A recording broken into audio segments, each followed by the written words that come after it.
les élections de gouverneurs ont une importance très capitale. C'est là que nous, populations, nous devons nous lever. Nous ne devons pas laisser que les députés provinciaux puissent se choisir leur candidat parce qu'il a été imposé par le regroupement, par leur parti politique, par l'autorité morale, par l'argent. Nous ne devons pas laisser passer ces... Donc, nous demandons aussi à nos députés que vous avez représentés. Aujourd'hui, notre dynamique, nous avons la possibilité de faire l'embargo sur certains députés. Donc, si dans une province, vous élisez un gouverneur qui n'est pas un technicien, qui est un gouverneur qui a été imposé, qui ne va pas travailler pour le compte de la population, qui ne va pas servir la population, sachez que lors des élections qui viendront, vous, députés provinciaux, vous n'allez pas passer. Rappelez-vous, quand vous regardez ceux qui sont passés pour ces élections, la plupart sont ceux qui n'étaient pas dans la législation passée. Donc, c'est une leçon que la population est en train de vous donner. Donc, faites un bon choix pour que nous puissions avoir de bons dirigeants.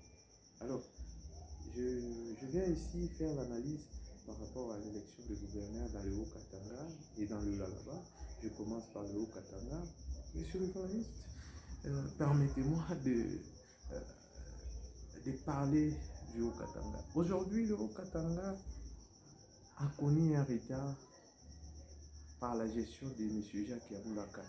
Parce que les Jacques Yaboula Kato que nous avons connu avant 2021, avant 2022 plutôt, c'était un bon gouverneur.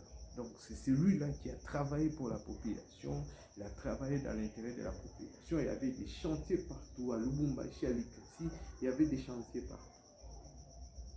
Mais après, qu'est-ce que Jacques Yaboula a fait? C'était un gouverneur qui est devenu trop dépendant de Kinshasa. Il était tout le temps à Kinshasa, il était tout le temps à Kinshasa. Pourquoi? Il évitait des motions de défiance. Il évitait qu'on puisse le faire tomber. Il évitait tout ça et il a été à la solde de Kinshasa. C'est ce gouverneur-là que nous ne voulons pas. Aujourd'hui, il est imposé par Kinshasa. Est-ce que nous allons continuer avec la même gestion de 2022 à 2024 ou bien il va changer? On ne sait pas. C'est là que nous, dans notre dynamique, nous avons disqualifié Jacques Yaboula Kato. Pour nous, on s'est dit que Jacques Yaboula Kato, c'est un gouverneur. Si aujourd'hui on le prenait comme gouverneur du Haut-Katanga, il va encore une fois se illustrer dans des voyages vers Kinshasa à tout moment et il ne fera rien pour la province. Donc, moi, je demanderai à tous les députés provinciaux de faire un bon choix. Le bon choix, c'est choisir un technicien, quelqu'un qu'on connaît, quelqu'un qui a déjà travaillé dans le milieu, oui, quelqu'un qui a des entreprises, quelqu'un qui connaît le vrai problème de Haut-Katanga, quelqu'un qui connaît Likasi. C'est une ville qui est à 120 km de Lubumbashi. Quelqu'un qui connaît que Kasumbalesa, ça c'est l'entrée de la RDC. Quand vous êtes en Zambie, vous voulez entrer en RDC, vous allez passer par Kasumbalesa. Quelqu'un qui connaît que nous avons combien de communes dans la ville de Lubumbashi, combien de communes dans la ville de Likasi, nous avons ça, nous avons ça. C'est celui-là que nous avons besoin. Donc, pour nous, il faut faire un bon choix. Chers députés provinciaux, vous qui êtes nos délégués, vous qui allez voter le prochain gouverneur, ne votez pas parce que Kinshasa a imposé, parce que l'autorité morale a imposé. Non. Votez un bon gouverneur qui va nous permettre que nous puissions avancer. C'est un peu ça le contexte du Haut-Katanga. Donc, pour moi, Jacques Yaboula s'est disqualifié. Mais les autres, il y a des candidats qui peuvent sortir du lot. Il y a Justin qui est là, il y a Madame Benatar, il y a tout ce monde-là qui peuvent faire de bons gouverneurs. Dans les prochains jours, j'espère que la dynamique d'Ikachipus 243 au Katanga va se prononcer quant au gouverneur que nous allons soutenir dans le Haut-Katanga. Voilà. parlons du Lualaba. Le Lualaba, c'est cette province pilote du temps des moyens qui a continué avec les rythmes du développement. Quand vous allez aujourd'hui à Polésie, il y a cet échangeur qui est en train d'être construit. Il y a beaucoup des infrastructures qui sont en train d'être construites. Des routes, pourquoi pas. Mais la population, il y a une partie de la population qui ne veut pas le voir Madame Fifi Masuka être gouverneur, et aussi la loi par rapport à la loi, c'est qu'il est disqualifié. Donc pour moi, je pense qu'on ne peut pas gérer par défi. Peut-être Madame Fifi peut aller même sur le plan national, être ministre national, ça peut aller. Ministre national des Infras, vous allez voir que le président Tshisekedi aura un bon ministre. Donc les choses vont avancer. Donc la dame de fer, Fifi Masuka, c'est une dame qui a fait que cette province puisse aller de l'avant, qui a continué dans la même vision du développement qui a été enclenchée depuis 2016. Et aujourd'hui, la province du Lualaba sort du lot des provinces qui se sont développées en peu de temps que les autres. Donc, le chapeau bas à Mme Fifi Masuka, mais la décision revient à elle et aux députés provinciaux. Donc, chers députés, faites un bon choix sur le gouvernement. Nous revenons encore une fois toujours sur les députés, ils doivent faire un bon choix. Alors, cela me pousse à dire dans notre province que nous avons besoin de bons gouverneurs. Ne votez pas un gouverneur qui n'a pas une résidence officielle dans la province, qui n'a pas une résidence d'abord dans la province, vous le votez. Comment voter quelqu'un comme ça, qui ne connaît pas le problème de la population? Donc, nous devons voter des bons gouverneurs, ceux-là qui connaissent le problème que nous sommes en train de vivre dans nos provinces. Voilà, merci et surtout, chers députés, ne nous décevez pas. Sinon, nous allons faire l'embargo aux élections prochaines. Vous n'allez pas passer. Rassurez-vous, la dynamique est là. Nous allons mobiliser, nous allons parler de ça. Les jeunes vont se concentrer. Nous allons vous énumérer tel ne passera pas dans nos villes parce que vous nous avez voté un gouverneur qui a fait échouer le mandat du président de la République. Donc, pour moi ici, chers députés provinciaux, faites un bon choix. Faites un bon choix pour que nous puissions avancer. Alors,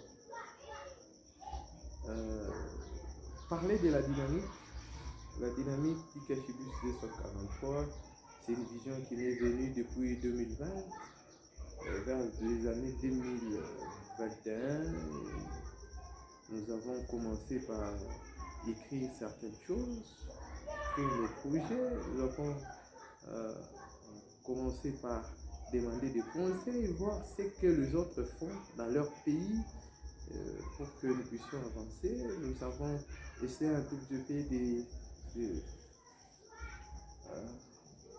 de formuler des problèmes qui gangrènent nos provinces et notre pays pour trouver des solutions. Voilà.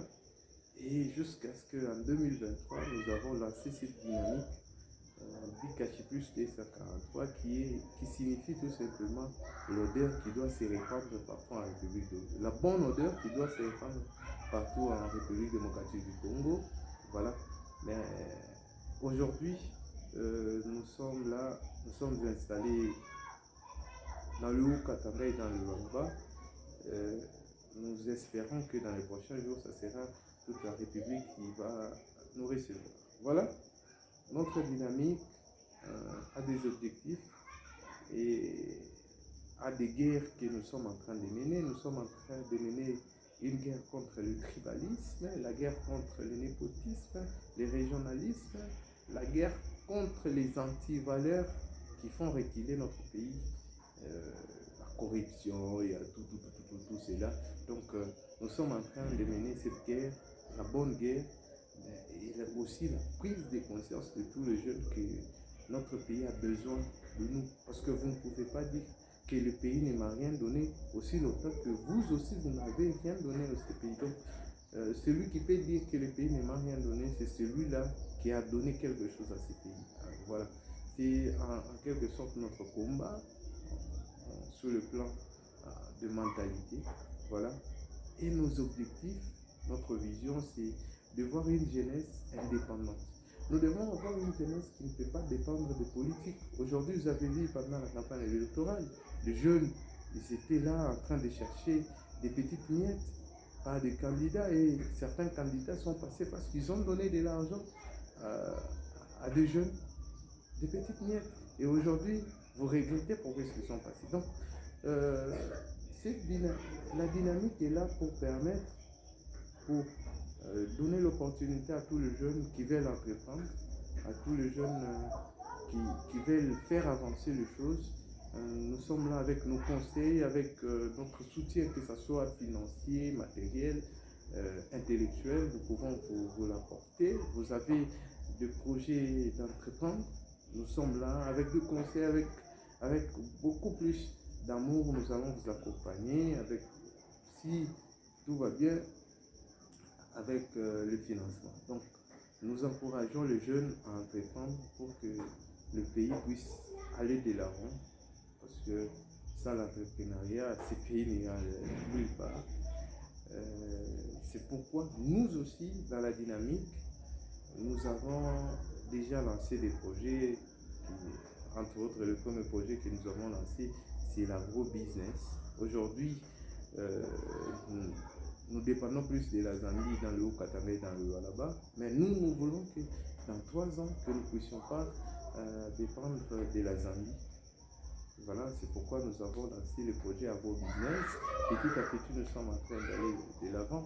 Vous êtes une personnalité, vous voulez aussi nous soutenir, peut-être dans notre projet d'agro-business, vous pouvez nous contacter toujours au numéro qui est affiché dans cette vidéo. Vous pouvez nous contacter, nous venir en aide, parce que le projet est très grand. Nous avons déjà des concessions que nous voulons lancer nos activités. À l'occurrence, les champs, ouais, j'aimerais que vous puissiez faire passer ces images, les champs que nous avons fait, bien que c'est encore petit, mais c'est un champ qui va encore une fois s'agrandir avec le temps, parce que le moyen aussi fait défaut. Donc nous encourageons les jeunes à entreprendre pour que ce pays puisse avancer.